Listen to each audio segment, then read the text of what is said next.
എല്ലാ പാപങ്ങളും അല്ലാഹുവിന്റെ മുമ്പിൽ ഏറ്റു പറയാ.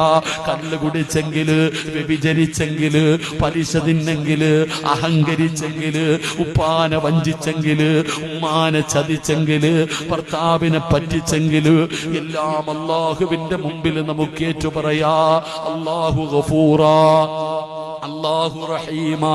എത്ര വലിയ പാപം ചെയ്താലും അല്ലാഹു പുറത്തു തരുന്നവനാ. അതുകൊണ്ട് പെങ്ങളെ നന്നാവു, മോളെ നന്നാവു, പെങ്ങളെ ദുസ്വഭാവങ്ങൾ മുഴുവനും ഒഴിവാക്ക്. ഔറത്തു മറയ്ക്കു പെങ്ങളെ.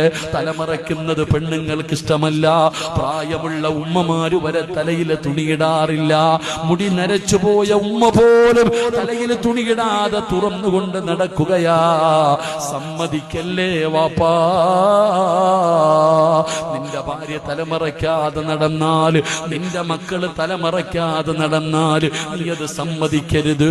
അത് അവരുടെ അവകാശമല്ല, അത് അവരുടെ അവകാശമല്ല. മക്കളുടെ വസ്ത്രങ്ങൾ ഔറത്തു മറപ്പിക്കൽ നിന്റെ കടമയാ.